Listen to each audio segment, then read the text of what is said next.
नमस्कार मंडळी, माझं नाव रेश्मा कुलकर्णी आणि मी आहे एक वैद्य म्हणजेच आयुर्वेदिक डॉक्टर।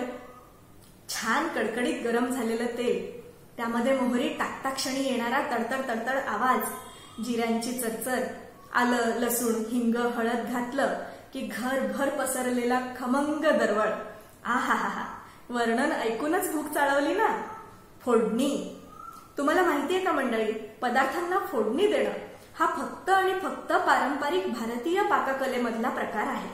जगातल्या बाकी कोणत्याही क्युझिनमध्ये पदार्थांना फोडणी दिली जात नाही। हे असं का असावं बरं? याचं उत्तर आहे सिंपली आयुर्वेद।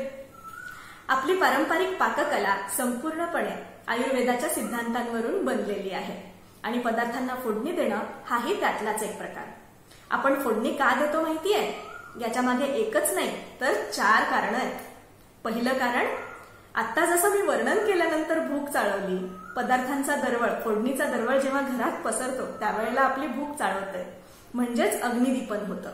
अग्निदीपन झाल्यानंतर जेव्हा आपण जेवायला बसतो त्यावेळेला आपण मन लावून जेवतो आणि अन्न अंगाला लागणं हा जो चपखल शब्दप्रयोग आहे ना, ती प्रक्रिया सुरळीतपणे होते। दुसरं कारण, अन्नाला फोडणी दिल्यानंतर त्याची चव दुप्पटच काय तिप्पट चौपट वाढते। जेवण अगदी साधं असेल मात्र फोडणी खमंग बसलेली असेल ना, तर जेवणानंतर आपलं पोटही भरलेलं असतं आणि मनही।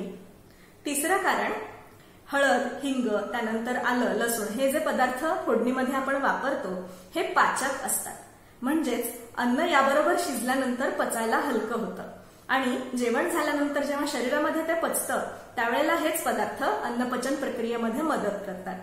आणि आता चौथं आणि सगळ्यात महत्वाचं कारण, हिंग मोहरी तेल कढीपत्ता हे फोडणीत वापरले जाणारे पदार्थ आयुर्वेदामध्ये कृमिघ्न औषध म्हणून आलेले आहेत। कृमिघ्न म्हणजे कृमींना नष्ट करणारं औषध। कृमी म्हणजे जंत आणि तत्सम प्रकार। आता हे कृमी आपल्या पदार्थांमध्ये येतात कुठून? तर कृमींची अंडी ही माती किंवा धुळीमध्ये असतात। भाजी जेव्हा बाजारामध्ये येते त्याला माती लागलेली असते। धान्य आपण बाजारातून आणतो त्यामध्ये धूळ कचरा असतो, याच्यामध्ये कृमींची अंडी असतात आणि ती इतकी सूक्ष्म असतात की साध्या डोळ्यांना दिसत नाहीत। आपण कितीही स्वच्छ धुतले हे पदार्थ तरी पण त्यातला कृमींचा अंश पूर्णपणे नष्ट झालाच असेल हे आपण सांगू शकत नाही। त्यामुळे या कृमिघ्न औषधींचा वापर करून फोडणी देऊन मग त्यामध्ये हे पदार्थ शिजवण्याची पद्धत आलेली आहे।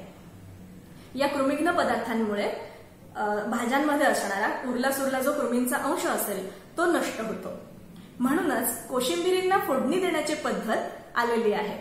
जेव्हा कोशिंबिरीमध्ये आपण कच्चे पदार्थ वापरतो त्यावेळेला शिजलेल्या पदार्थांपेक्षा कच्च्या पदार्थांमध्ये कृमींचा अंश शिल्लक राहिला असण्याचे चान्सेस जास्त असतात। त्यामुळे यांना वरून फोडणी देण्याचा प्रकार आलेला आहे।